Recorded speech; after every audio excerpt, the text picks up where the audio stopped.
Halo,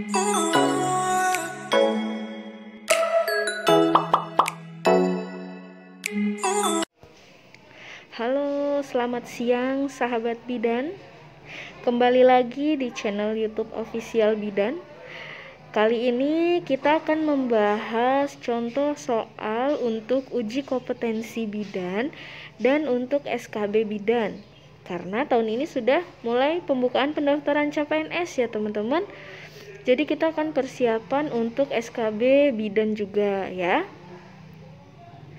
Jadi langsung aja kita bahas soal nomor 1, yaitu seorang perempuan usia 32 tahun G2P1A0 datang ke PKM. PKM itu adalah puskesmas ya teman-teman, untuk memeriksakan kehamilannya. Dari hasil pemeriksaan abdomen didapatkan hasil tinggi fundus uteris tinggi pusat. Pertanyaannya, usia kehamilan pasien tersebut adalah A 20 minggu, B 24 minggu, C 28 minggu, D 30 minggu, dan E 32 minggu.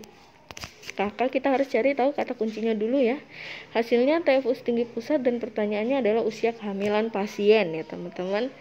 Nah, di video sebelumnya saya udah pernah kasih tahu tentang menentukan usia kehamilan ya teman-teman. Di situ saya memberikan 4 cara untuk menentukan usia kehamilan. Kalau teman-teman yang belum lihat silahkan buka video sebelum-sebelumnya ini ya. Nah, di sini di soal ini salah satunya dia minta menentukan usia kehamilan menggunakan metode perkiraan tinggi fundus uteri, karena yang diketahui di soal hanya tinggi fundus uteri dari pasien tersebut. Maka jawabannya adalah, teman-teman udah paham belum? Cara menghafalnya mudah. Kalau melalui tinggi fundus uteri ini tidak ada rumusnya, tapi teman-teman harus menghafal. Jadi dimulai dari usia kehamilan 12 minggu teman-teman, ditambah setiap 4 minggu. Jadi ditambahnya 4 minggu sampai di usia 40 minggu. Jadi usia kehamilan 12 minggu ditambah 4 usia kehamilan 16 minggu ditambah 4 usia kehamilan 20 minggu ditambah 4 usia kehamilan 24 ditambah 4 lagi 28 ditambah 4 lagi 32 ditambah 4 lagi 36 ditambah 4 lagi sampai di 40 minggu. Itu urutan usia kehamilannya ya teman-teman.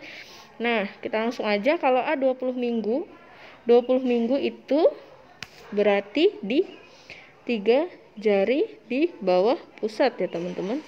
3 jari di bawah pusat. Nah, kalau 24 minggu berarti sepusat ya. Kalau 28 minggu berarti 3 jari di atas pusat. Enak kan ngapalnya teman-teman? 28 minggu ya ini. Kalau 30 minggu nggak ada, karena 28 tambah 4 itu 32. Jadi nggak ada ya 30 minggu.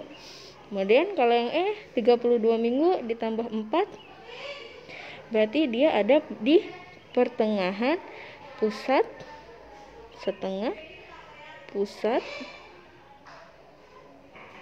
PX ya teman-teman. Ya. Nanti kalau 36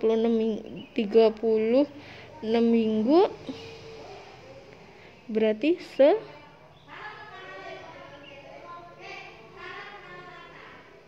PX ya. Paham ya teman-teman ya? Gampang sekali. Maka di soal nomor 1 ini jawabannya adalah B ya, yang 24 minggu, karena dia setinggi pusat. Oke, biar lebih mudah lagi teman-teman bisa buka video saya sebelumnya, yaitu judulnya yang cara menentukan usia kehamilan ya. Kita sekarang lanjut ke soal nomor 2. Nah, di sini ada soal kasus untuk nomor 2 dan nomor 3, yaitu Nyonya K usia 21 tahun, usia kehamilan 34 minggu, datang ke PMB diantar oleh keluarganya dalam kondisi tidak sadar dan mengalami kejang-kejang. Hasil pemeriksaan tekanan darah 180/110 mmHg, nadi 100 kali per menit, pernafasan 16 kali per menit, denyut jantung janin irregular, serta terdapat penimbunan cairan pada wajah, tangan, dan kaki. Oke teman-teman, kita ambil kata kuncinya dulu ya. Kalau ada soal kasus cerita, dia usia 21 tahun, usia kehamilan sudah 34 minggu. Setting tempatnya dia di PMB. Dia diantar keluarganya, kondisinya sudah tidak sadar dan mengalami kejang-kejang.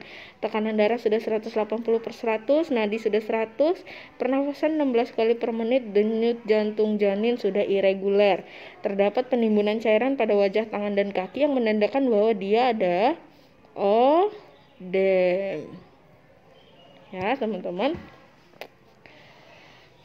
Kita langsung lihat ke soalnya. Nah, soal nomor 2 yang ditanya adalah diagnosa yang tepat pada kasus Nyonya K adalah, tadi kata kuncinya dia sampai kejang-kejang ya teman-teman. Berarti kalau kejang-kejang adalah, oke, jawabannya adalah eklamsia.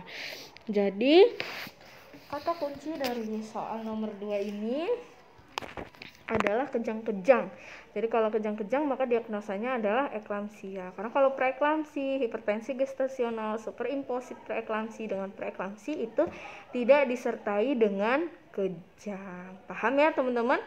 Kita lanjut ke soal nomor 3 yang ditanya, yaitu tindakan segera yang harus dilakukan bidan pada kasus Nyonya K. Yang ditanya adalah tindakan segera pada kasus Nyonya K. Kita ingat tadi setting tempatnya ada di mana teman-teman? Setting tempatnya ada di BPM, di PMB ya teman-teman. Sekarang BPM itu sudah jadi PMB, praktek mandiri bidan, bukan BPM lagi, bukan bidan praktek mandiri, sudah dibalik. Oke, jadi setting tempatnya itu ada di PMB. Maka apa yang harus dilakukan bidan saat di PMB ketemu kasus pasien datang sudah tidak sadarkan diri dengan kondisi kejang-kejang, tekanan darah sudah tinggi 180/110, kemudian nadinya juga sudah meningkat 100 kali per menit dan pernafasan menjadi cepat yaitu 16 kali per menit, kemudian denyut jantung bayinya juga sudah irregular. Maka tindakan segeranya, kalau tindakan segera berarti harus berurutan ya. Jadi merujuk ke RS salah ya teman-teman.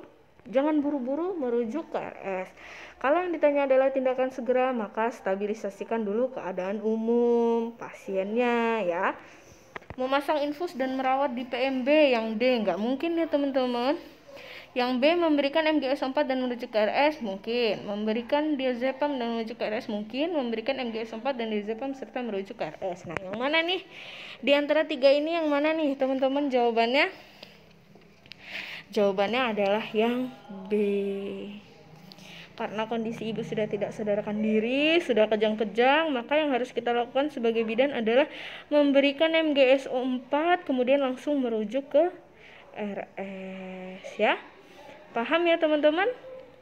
Sampai di sini dulu pembahasan kita untuk contoh soal uji kompetensi bidan dan SKB bidan. Jangan lupa untuk di like, komen, dan subscribe ya teman-teman di channel YouTube Official Bidan, biar channelnya makin berkembang dan bisa berbagi ilmu sama teman-teman untuk uji kompetensi bidan dan SKB bidan. Oke, salam bidan. Saya akhiri, selamat siang.